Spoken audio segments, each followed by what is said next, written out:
Hello, and thank you for joining us for a very special edition of Architizer Live. If this is your first session with us, welcome. And if you've attended one of our previous talks, welcome back. It's so great to have you with us again. I'm Paul Keskeys, Editor-in-Chief at Architizer, and today I'm delighted to welcome visionary architect Daniel Libeskind to our virtual stage to explore the art and craft of architectural storytelling. Today's talk will be a little different from our usual format, as I'll be in conversation with Daniel, reflecting on his extraordinary life and career as he recently turned 80 years of age. Happy birthday to Daniel. Thank you, Paul. We'll also be touching on one of his seminal works, the Jewish Museum, Berlin, as the project marks 25 years since its completion in 2001. And finally, we'll take a look at some rare drawings and other images from Daniel's personal collection of conceptual work, exploring his unique approach to storytelling and visual communication. And while we wait for the room to fill up, you know what to do. Say hi in the chat box on the right side of your screen. Let us know where you're from and share if you're an architect, a designer, or another member of the AEC community. Now, most of you are likely familiar with our live platform by now, but for anyone who's new, here's a few quick tips. If you have any technical difficulties with your stream, a quick refresh of your browser resolves things 99% of the time. Otherwise, you can click on the help icon in the bottom left of your screen and find a few options there for improving your picture, the sound, and so on. We welcome and encourage questions from our audience for our live talks. If you have one for Daniel, click on the questions tab in the bottom right of your screen and type it in there so it's saved for the Q&A session a little bit later. And finally, feel free to hit those emoji reactions whenever you see or hear something you like. I need to activate those, but I will do that in a second. Now, before we dive in, a quick word on the 2026 Vision Awards in partnership with Chaos, which is currently open for entries with a final entry deadline of June 26th. The Vision Awards is a unique industry awards program designed to celebrate visionary creators across every architectural discipline, including accolades for architectural concepts, drawing and rendering, photography and videography, and portfolios. Winners will receive global visibility across Architizer and Design TV, inclusion in the Visionary 100, and recognition at the Vision Awards celebration in Paris this fall, as well as publication in Metropolis magazine for select winners.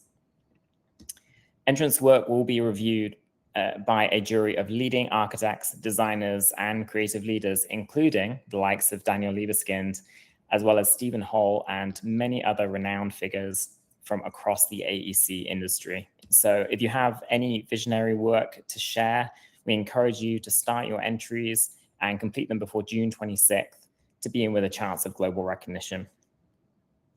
And now I'm delighted to introduce today's speaker.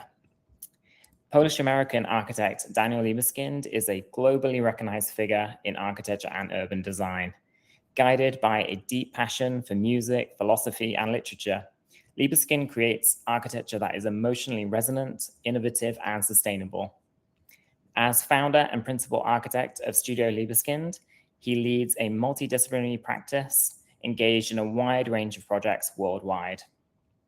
Daniel has received numerous accolades for his contributions, including the Goethe Medal, the Hiroshima Peace Prize, the Dresden Peace Prize, and the European Union Prize for Civil Rights. And with that, it's time to welcome Daniel to the stage. Daniel, thank you so much for joining us. And to start, I'd love for you to tell me the story behind this photograph from back in 1950. Oh my God. I see that I was 4 years old in this photograph, but you know, I became a virtuoso on the accordion.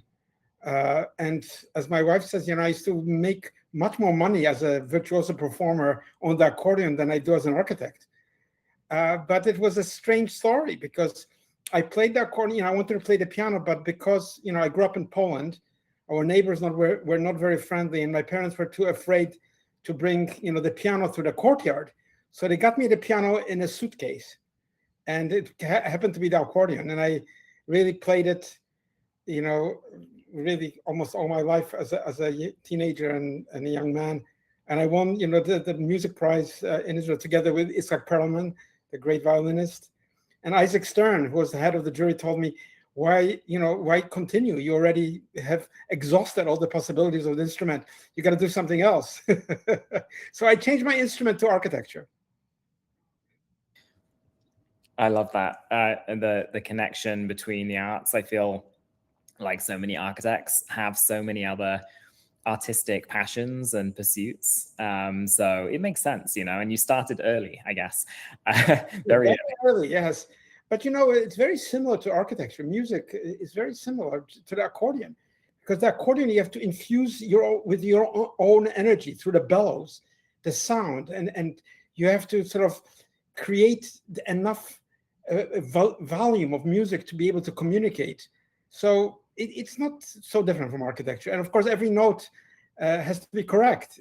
We are very sensitive. We know when a wrong note is struck. So music and architecture are really sisters or brothers, or yes.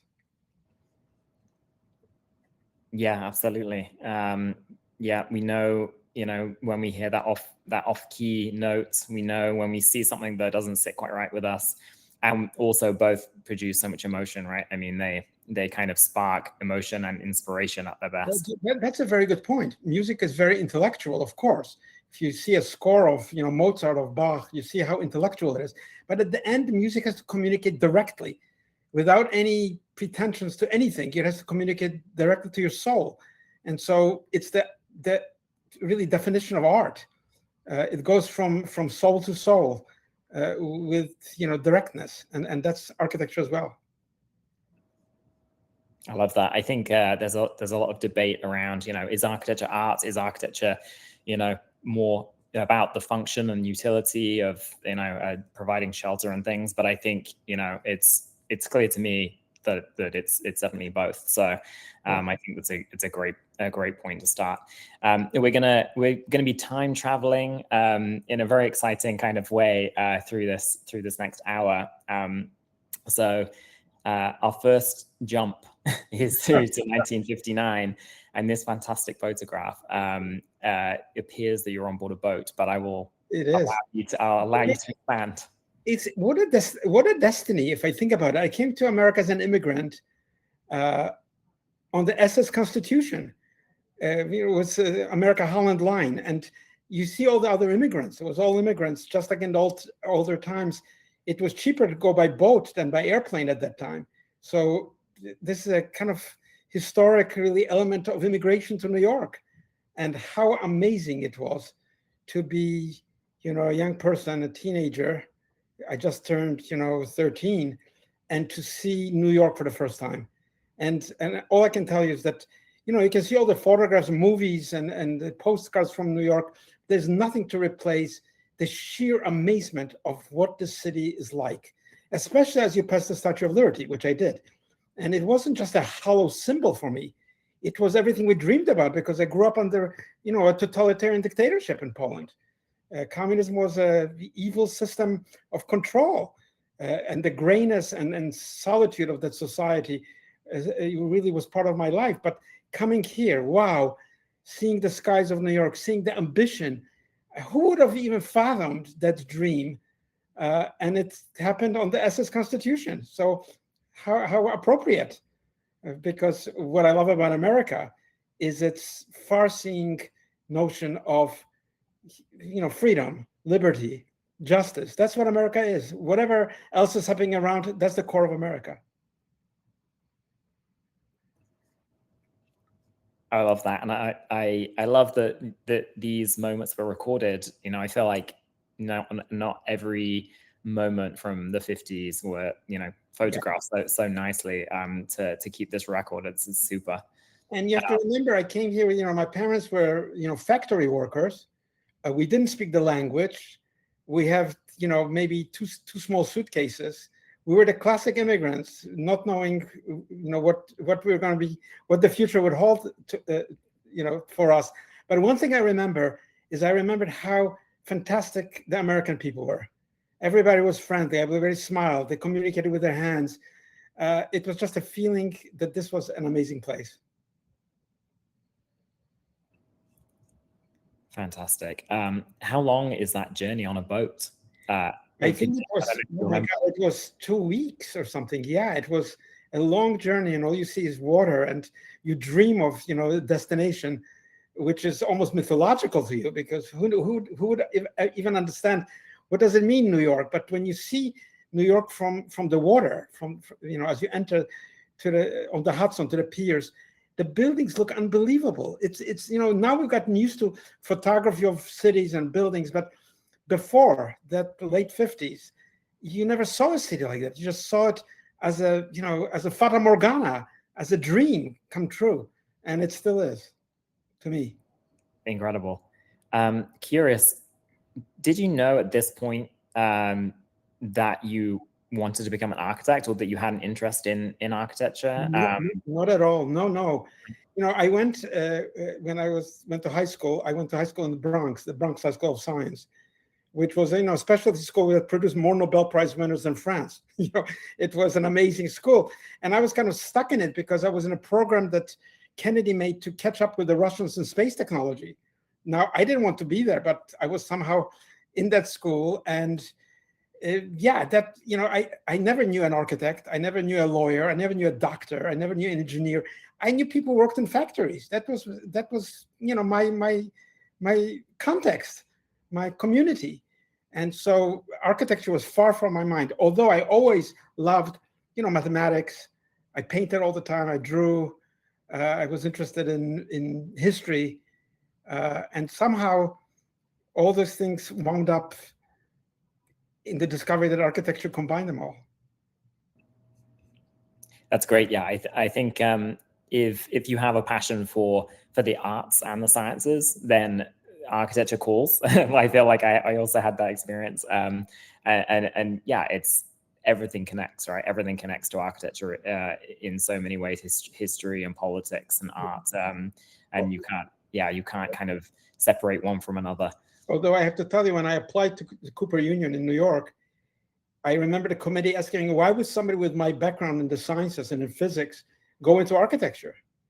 And, I didn't have a clear reply, but luckily I wound up in the right place. You convinced them. That is a perfect segue actually into our next image, which is another one, which I love. It just makes me smile. And I see it. One thing to note, I believe that the central figure with the glasses is not you, right? I'm on the far left. On the far left, and I think that some people potentially might mistake you for the man in the middle with the glasses, but it's such a great shot. I love this composition and the energy in this room, the creative energy. Love to hear your story behind this photo. And I don't know who took it, but it was the first year of architecture at the Cooper Union in New York, and what a fantastic school it was, because when you got into the school, you could either follow art or architecture. You were accepted to both, and I was going to go into art. I thought that was but thanks to the wise advice of my mother, who had a lot of wisdom, she said, you should study architecture, because as an architect, you can always be an artist, but as an artist, you will never be an architect. And this way you can catch two fish with one hook. So yes, that's a photograph of, my first year in school, and my great friends and colleagues, and the excitement really of studying architecture, I love this. I feel like this is quite timeless too. I feel like, even though we have all the technology now, model making is still at the heart of architecture school. I know it was for me. And there's nothing like getting your hands on those real materials and playing with things in the physical form. And I had such fantastic teachers, John Haydock, Peter Eisenman, Richard Meyer. I had great mentors, great architects. And of course, my idea of being in the school is to rebel against everything the school is teaching. They started with the 9-square problem. They started with all these ideas. And I said, like, why that? Why not something else? So I was lucky to graduate, because I really rejected many of the sort of core ideas, but they allowed me to thrive in the school, despite my rebellious nature. That's great. Such iconic names from, from architectural history that were your professors. And then I feel like that continued through, your early years. This photo is good evidence of that. People might recognize a few of these faces. There's Zaha Hadid and there's Rome Koolhaas, and so many iconic figures in here. So yeah, we've jumped ahead again, 1988. That's right. And we're at MoMA, is that right? That was Museum of Modern Art in New York, yes, the big exhibition. And those are all my friends and colleagues who were in this really seminal exhibition, because it was the first exhibition since the 1930s, international style exhibition. It was on the main floor, on the ground floor of the Museum of Modern Art. It was not on the 5th floor, it was not somewhere else. It was just where everybody enters the museum. It was a popular show, and it showed how architecture has shifted its space from sort of somewhere in the 5th floor to the ground level of the museum. And it was a wonderful exhibition with great work from everybody. Yeah, I would probably say, one of the most important architectural exhibitions of our time. It obviously launched the careers of some of the names that we know so well, including yourself. And yeah, maybe for anyone who's not familiar with it, it was the sort of tie together was the idea of deconstructivism. And yeah, I don't know if you want to expand on what the common thread was amongst you. Obviously all very unique work that you're producing, but yeah, what was the kind of common thread? Well, the person behind the exhibition was Philip Johnson, and the wing of the building was called the Philip Johnson Wing. So Philip Johnson, as I met him in the penthouse of Museum of Modern Art where he lived, looked out of the window. I was next to him, and he said, look out at the skyline. Tomorrow, everything will change in architecture. Tomorrow, there'll be a different architecture. He was an impresario and a very powerful voice in America in terms of power of what happens. But the exhibition contained work in different directions, but a work that rejected the sort of formulaic modernism, the straight-laced modernism that has become so tired by that time with this corporate sort of banality. And these architects were exploring really different ways, waking up, so to speak, to new technology, to the new society. And it was really, in many ways, a kind of a revolutionary period, because architecture almost overnight changes directions. People started thinking differently. People started looking around differently. And certainly when we look back, it was a seminal moment where architecture received even a different name. Now, deconstruction is a funny name, invented by probably Jacques Derrida, a friend of mine, also a great philosopher, and I think was appropriate for philosophical discussions. But I thought it was most inappropriate for architecture, because architecture is not about deconstruction. It's always about constructing something. So it was a strange label for a very interesting exhibition. Oh, that's interesting. Yeah, I guess I didn't think about who coined the term and whether all of you agreed or disagreed with the description. That's fascinating. Yeah, encourage anybody to go and look at some of the other original works from this exhibition. It's obviously it was the beginning of a huge. It was the beginning, and I was so happy to be in the exhibition because I had not built even a single building. I had drawn, it was models and drawings, but and my other colleagues have not built a lot either.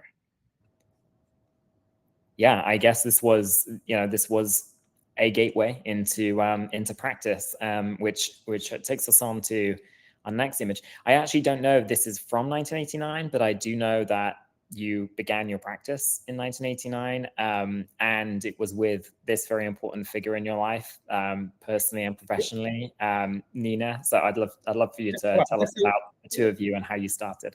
That's the love of my life, Nina. She's my partner in everything I do, and I don't think I would be an architect if she said tomorrow I'm no longer interested in doing this.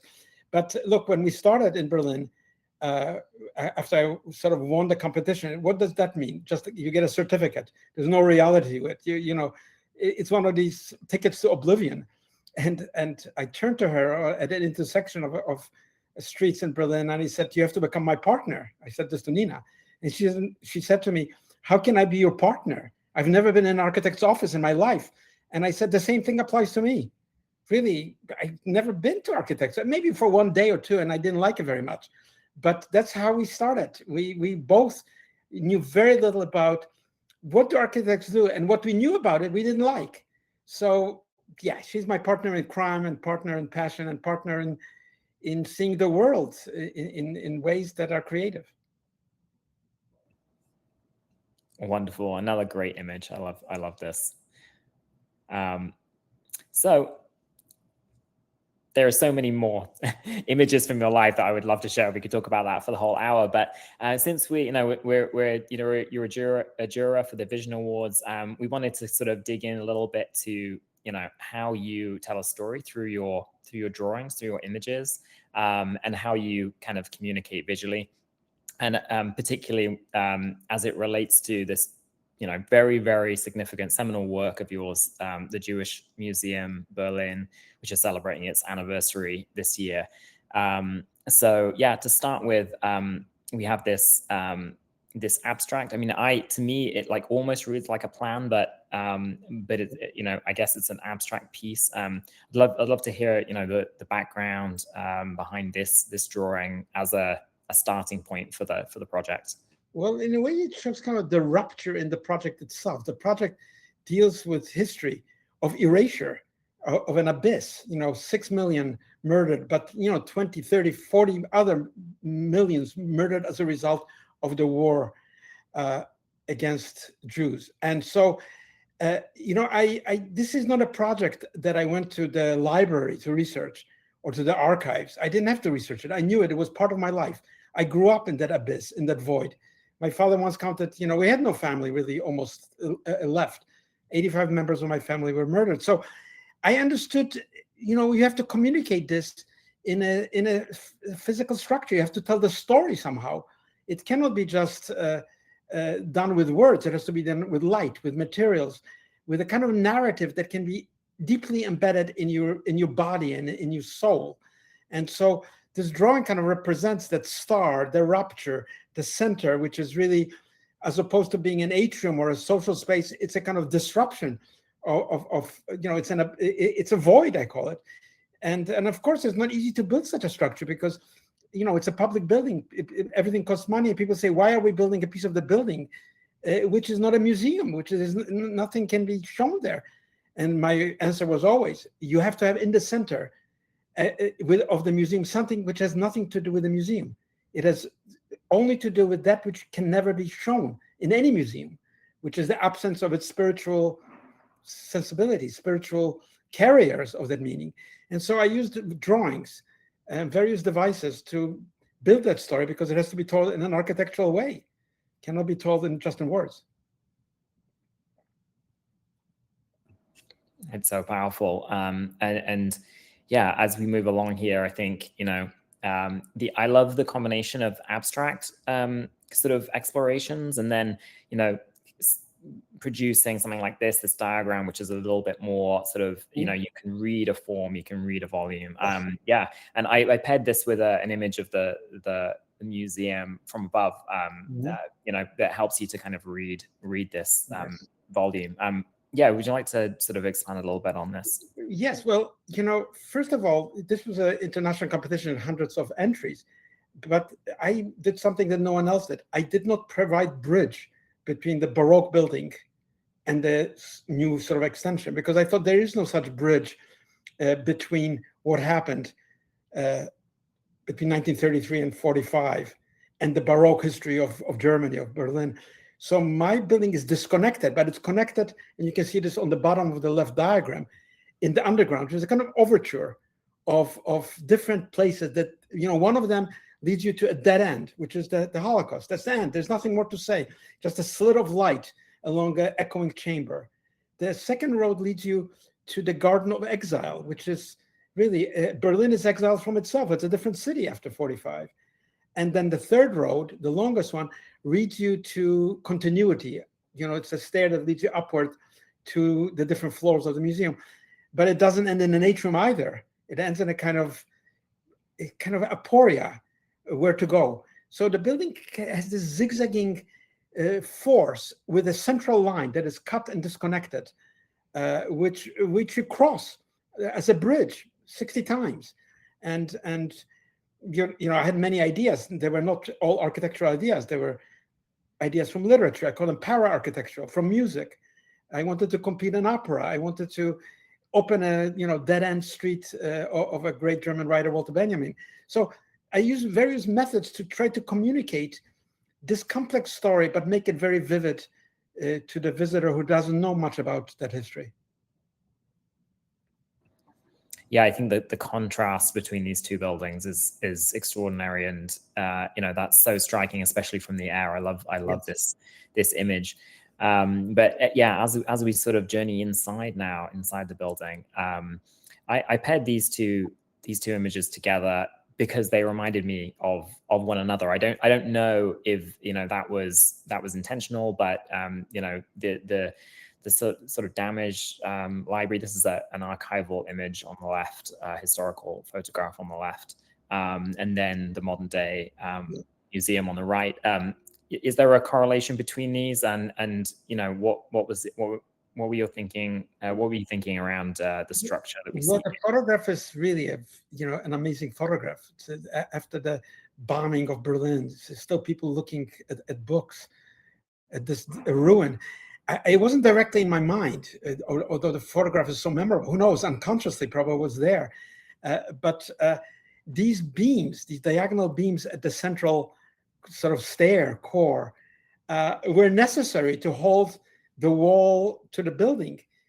It was actually an engineering requirement, and somehow, strangely, the destructive power of and also the constructive power of architecture create sort of a vignette of hope across, the violence, and then it's a special space, which, as I said, when you walk up the staircase towards where I'm standing now, there is no atrium, there is no end to it. There's a kind of a dead end wall, and then you just shift. So there's no there is no aha moment in the building. There is no moment of redemption of any sort. There's a moment of a quest for each visitor. There's no message in the building. Like a piece of music, it doesn't have any message, but it has a certain tonality. It has a certain voice that cannot be explained in linguistic terms. It just appeals to your soul. And of course, that's the idea of architecture. Yeah, this is so powerful to me, as is this space. And this is possibly one of the most well-known sort of spaces within the museum. Photographs of this, shared widely. It's so powerful in terms of its minimalism. But yeah, for anybody who's not familiar with it, could you sort of walk through the concept behind this space and what we see here? The details, what we can see on the floor. That's the void. That's that straight line that penetrates the zigzagging form, and is disconnected, by the shape of history that sort of weaves around it. So you're looking at one of the lower bridges here, the horizontal with a slit window, and then there's the Kadishman installation of the faces, Shalechat, which is you can walk on it. It makes the sound, sound of, you can walk on these faces. They make sound like a train lines or something like that. It's a very echoing space. It has nothing in it. The skylight is right above you. It's going all the way up to the top of the building. And it's a space of meditation. It doesn't, look, people say form follows function, but to me, form follows memory, because this building is about memory, and the memory is not evoked by such simple diagrammatic ideas that can be verbally stated, but it's evoked by echoes, by the atmosphere, by temperature, by the disconnection from the actual function of the building. So yes, it's really a central moment, one of the central moments of memory in the building, and I call it the memory void. Yeah, I think something that's so I haven't actually been able to visit. I want to visit this museum so badly, but I can imagine it. It's incredible even through an image. The idea of walking, you can't travel through the space without walking on those spaces. And I think that's very, very powerful, emotive idea, not just a visual, but also the tactile quality of having to step through the space and the noise that go with that. I have to explain the building in photographs because it's really a visceral experience, and that's how I constructed it. It's constructed with the body in mind, and it's not something that could be conveyed just as a series of ideas. And that's where I found the beauty of architecture. It's its own expression that doesn't depend on words. Yeah, absolutely. Fascinating and very, very powerful. And to sort of round out this part of our discussion, I just included this this cartoon. I believe it's from a graphic novel. And yeah, just curious to know, what's the story behind this image, and how do you feel about this representation? It says a new beginning across the bottom. Yeah, I would love to hear your thoughts on this. Well, look, those disconnected lines in the background are the slits, which are the kind of lines cut into the building itself. The building doesn't have normal windows.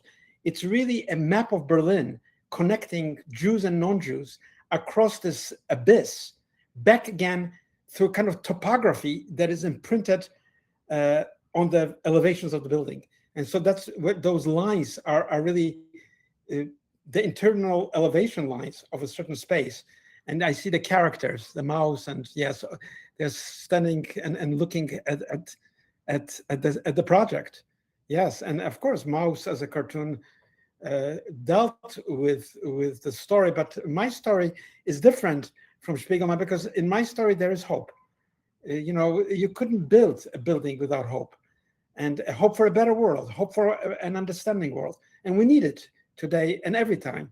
And I always say architecture is really for the optimists, because you can be a pessimist as a graphic artist or as a composer, as a general, president, economist, but you cannot be a pessimist as an architect because you're always laying foundations for the future of something good to happen.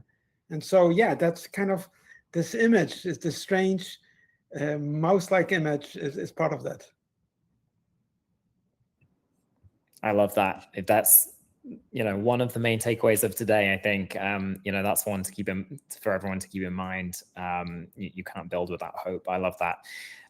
So yeah, moving on to sort of dive deeper into this kind of idea of visual communication and storytelling with visuals. Daniel was kind enough to share some absolutely incredible early conceptual works, and we're traveling back through time now to, I believe it's 1987. Yes. These are from the Berlin City Edge competition. That's right.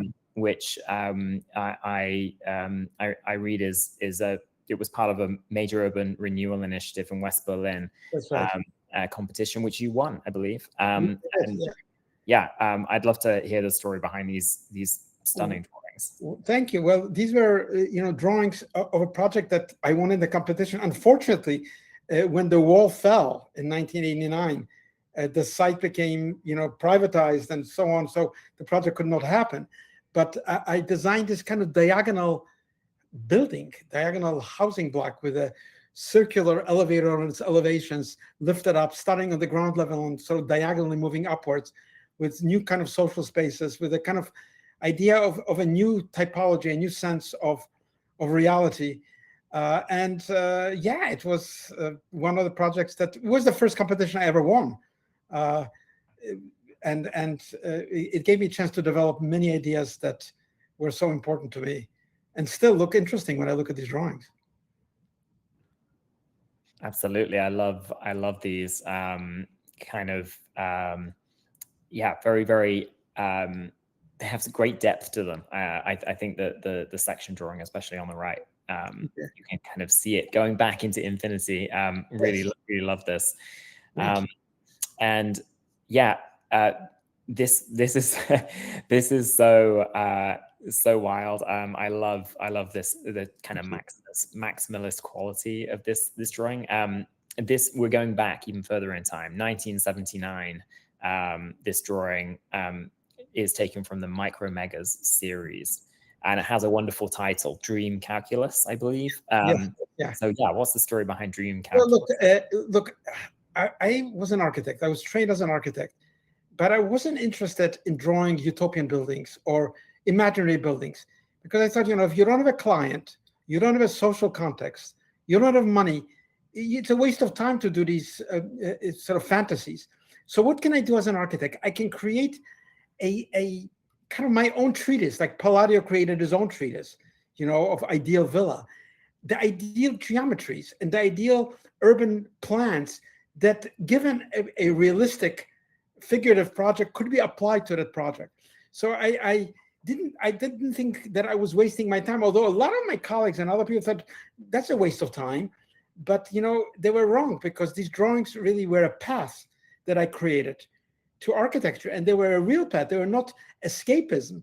On the contrary, they were drawings that I still use in many, many ways, almost in every one of my projects. And I constructed this kind of impossible space, which is very calculated, which is post-Renaissance, post-perspective space, but it's a space of architecture. And yeah, you can read into it and construct out of it as well. So yes, it was my own sort of Borromini treatise or Guarini treatise, or Palladian notion of the ideal villa.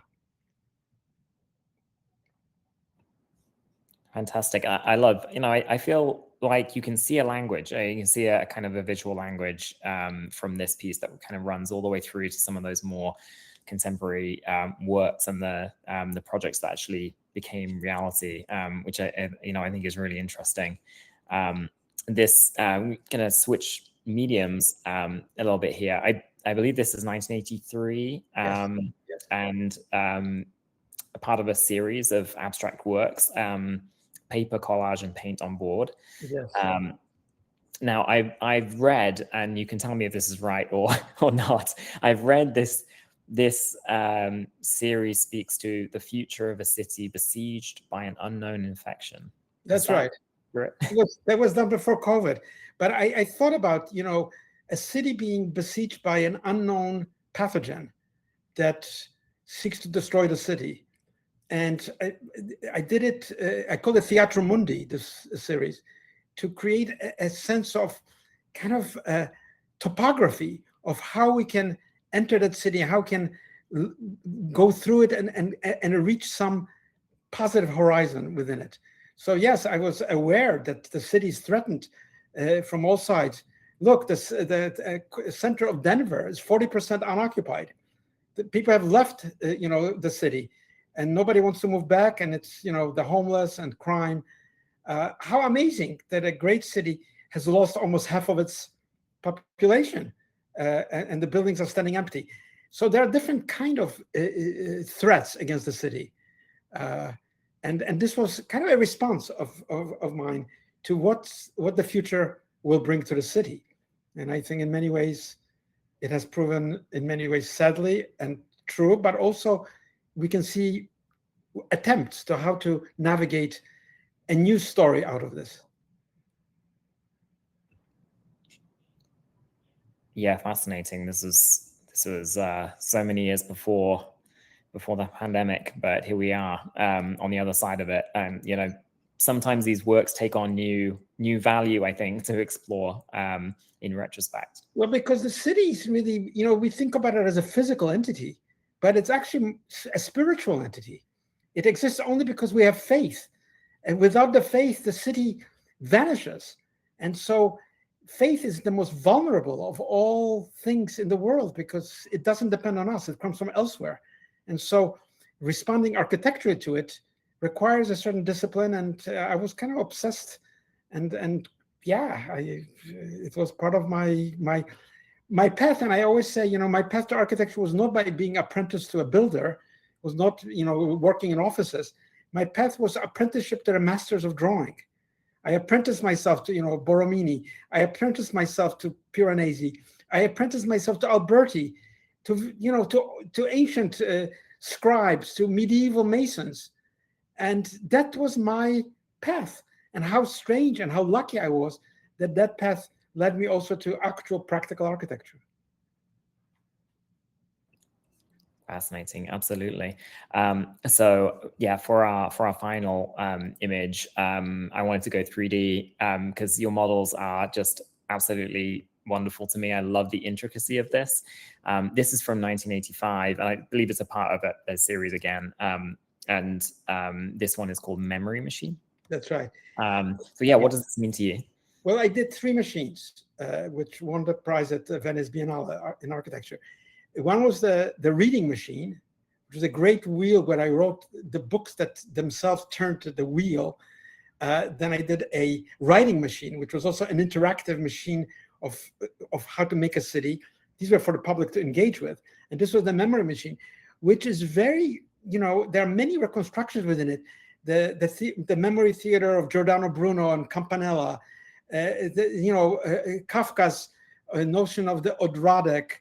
It was a machine that worked, kind of something that you would show to the King of France or today to a President of the United States to learn something about the history of architecture and where the memory is incarnated. So it's a large scale object. It's kind of almost room size. Unfortunately, the 3 machines disappeared in Geneva at an exhibition of these machines through a terrorist attack, and all the machines burned. Now, it's strange to say it, but it was kind of a prophecy of many things in my life as well, that the machines which are so special and so unique and so personal also disappeared in a terrorist attack way before 2001. So yes, it's a complex machine. It has so many parts to it.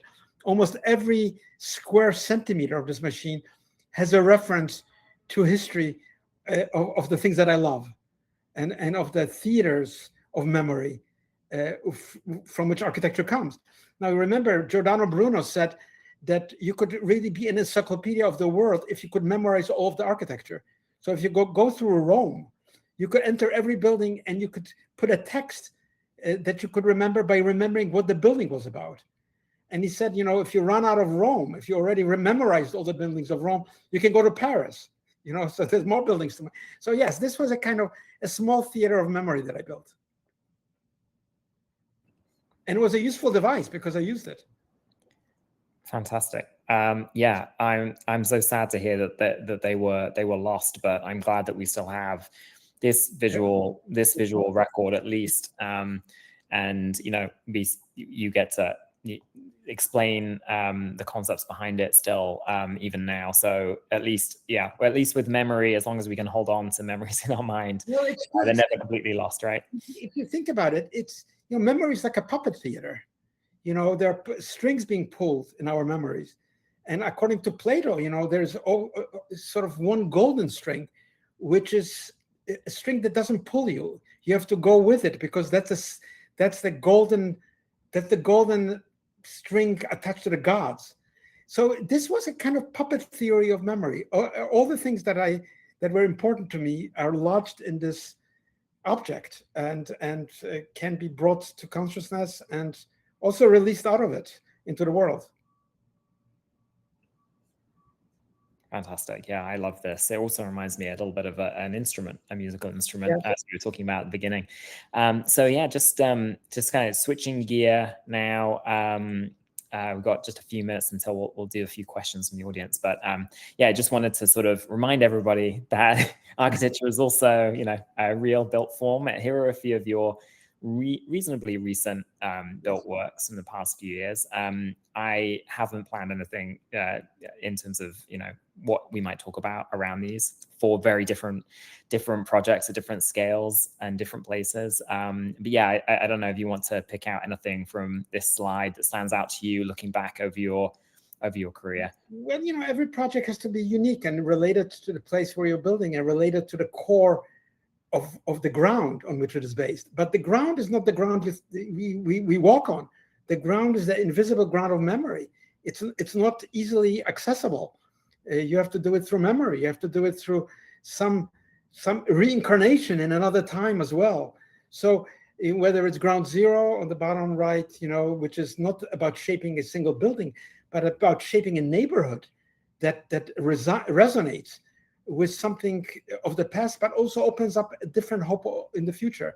Or on top of it, a project for the Expo in Milan, which relates to China and relates to different forms of being.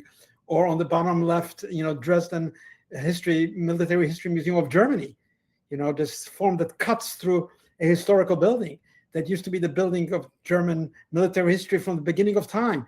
It was the Museum of Hitler. There was a Museum of Stalin. And after unification, it was a company. What do we do with it? And I thought, in a modern democracy, and I'm a great believer in democracy, you cannot hide the military because it doesn't belong to the military. It belongs to the people. So that severe cut through the old armory creates a whole new orientation or reorientation, both to the city of Dresden and to the history of the military, as is, of course, Imperial War Museum in Manchester, which also deals, in the north with 50 million people who were part of the efforts of the UK in different wars. Violence is so eternal in architecture. Almost everything in art is based in violence. Much of architecture is. So we have to deal with it. And I'm so glad that I received, for these two buildings, a prize for peace, because I did not want to celebrate violence. I did not want to celebrate the military, but to put the human being in a democracy at the center of the project and ask the questions. Why do we follow strong leaders? Why do we march when we are told to march? Why do we shoot when we are told to shoot? Why do we cooperate with those kinds of ideas of authority? So it's a series of questions in both of these military history museums that I raise, and I think the public appreciates that.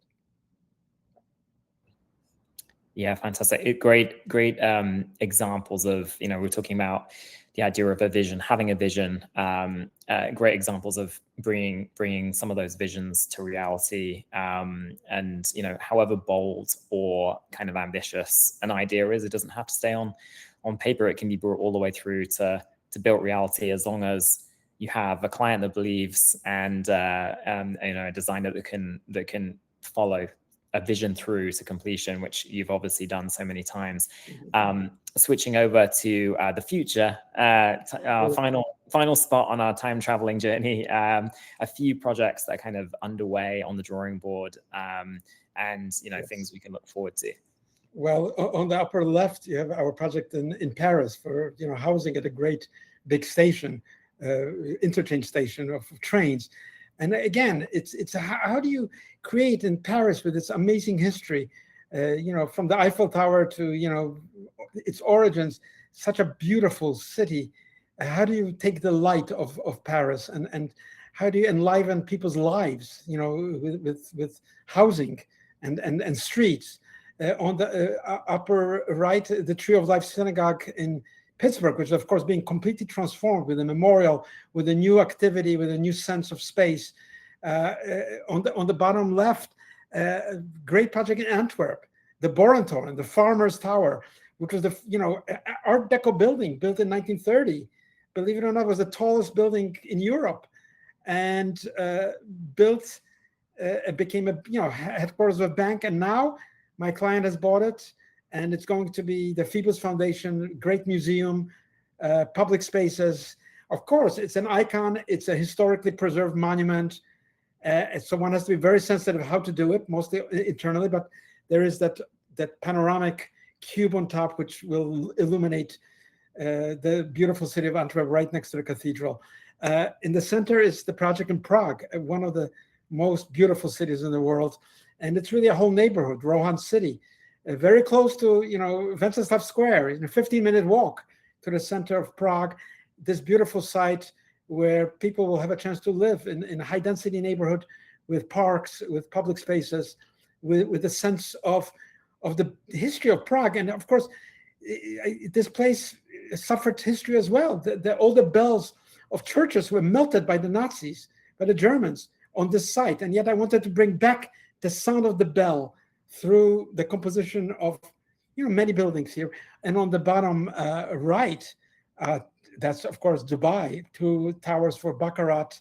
How lucky am I to be constructing something in this really visionary city with this beautiful architecture and do something that makes sense and that is beautiful. You did such an amazing job of summarizing so many projects that I threw at you. So I really appreciate that. Thank you, Daniel. Yeah, we've got 10 minutes. So I have so many questions, but I want to make sure that we take a moment to ask some audience questions, as we have some great ones. So the first one from Sinan. Sinan says, coming from an iconic era of speculative thinkers in architecture, like Archigram, Super Studio, Liebes Woods, OMA, Himmelblau, Hadid, and Gehry, and yourself, I want to ask, do you feel we've lost our curiosity or excitement in today's architectural community in terms of thinking beyond our time? Do you feel like we've lost something from those days, or is it just different now? Well, it's different. We are assaulted by developments of technology and AI, which releases us from all sort of responsibility in some way. But humanity will never change. There will always be people who rebel against the convention, who rebel against the mindlessness, who rebel against the ugliness, who will want to construct. So architecture is far from dead. On the contrary, I think this era is really creating an impetus for people to become even more creative. And I think it needs it, because we don't want to live in a world produced by machines and by robots. We want to have an architecture that is close to our souls, and it's really an art and not just a simulation of reality. So I'm a great believer that the new generation of architects will do amazing things. I love your optimism. This is very, very infectious in the best possible way. Yeah, and you mentioned AI. Dasani asks, I'd love to know how Mr. Libeskind feels about people using AI for design development. Do you think it takes the passion out of design? Do you see any good to come from it? How would you like to see it develop? Well, it's a tool. But the tool is a dangerous tool, because we can become victims of that tool.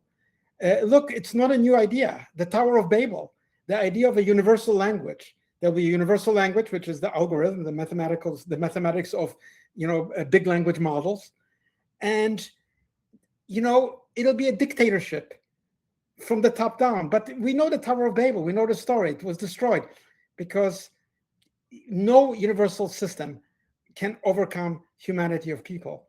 And so I'm sure we can use AI in some way. I don't know how exactly, but we have to be very careful how we use it, and to be careful that we preserve our own humanity and our own sense of reality, and that we don't fall into a dream in which we become our own victims. I appreciate that nuanced position. I think that too many people are either all in, very, very pro AI, or completely against. And I think that somewhere in the middle is right. Being critical and being kind of thoughtful about it is key in this moment. And we're at the beginning, right? It's in its infancy, so it'll become. I'm sure it will become clearer. Yeah. So yeah, we had another great question from Neroli.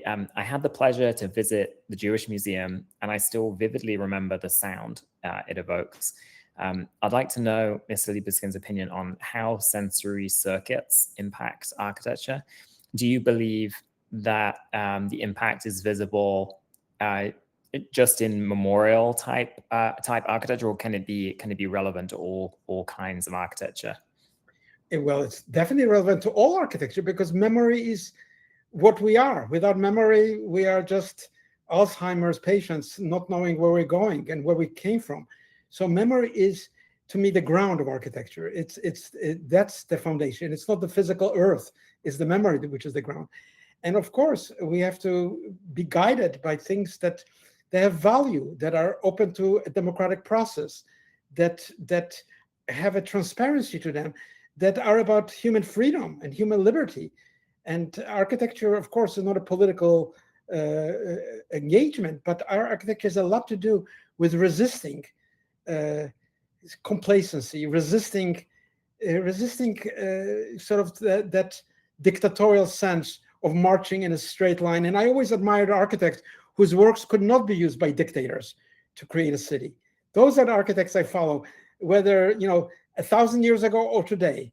Architects whose work cannot be appropriated by sheer power and ambition, but whose work stands for imagination, for the vulnerability of a human being, for the sensitivity and even for the flaws and imperfections of the human being. That's another a very powerful takeaway. I love that. Dora, this is a great question as it relates to the Vision Awards and the sort of, what we're trying to showcase and celebrate, which is the art of visual communication. Dora asks, what are the most important aspects for you when handing over the story of a project to a communications person or a marketing person within the firm? How, as an architect or as a designer, do you ensure that the story is told the way that you want? Well, I never hand it over to a communication person to talk about it. The story has to communicate itself through the drawings, through the visual materials. You're not always there to tell in words what the building is about. By the way, the Jewish Museum competition was an anonymous competition. By the way, I would have never got into it because I never built a building before. If they had required, non-anonymous materials, I would have been disqualified because I had not built a single building beforehand. But your drawings, I think, have the power, just like if you use language in a poetic way, you can communicate something that no prose can communicate. And the poetics of architectural communication is through drawing. It will always be, because that's what appeals to our eyes, to our tactile sense, to our sense of who we are. It's like a letter or a postcard sent to you from somewhere beyond. And so use the means of architecture, because at the end, that's how architecture is commissioned, how it's judged. And even buildings that have never been built, we still say are treasures because we can see the traces on a piece of paper, and we say there are more gold in them than many of the buildings that have been built that are huge. I love that. Yeah, definitely take heed, everybody, as you're considering your entries for this year. Great advice there. To finish off, I've got a question from Lexi Keskeys. This is my wife has asked a question. I'm gonna since we're talking about partners. Lexi says, "Happy birthday, Mr. Libeskind. Looking back over your 80 years, what would you say has been your proudest accomplishment as an architect or in life more broadly?" I'm not sure if you can pick one, but whatever comes to mind. No, I never look backwards.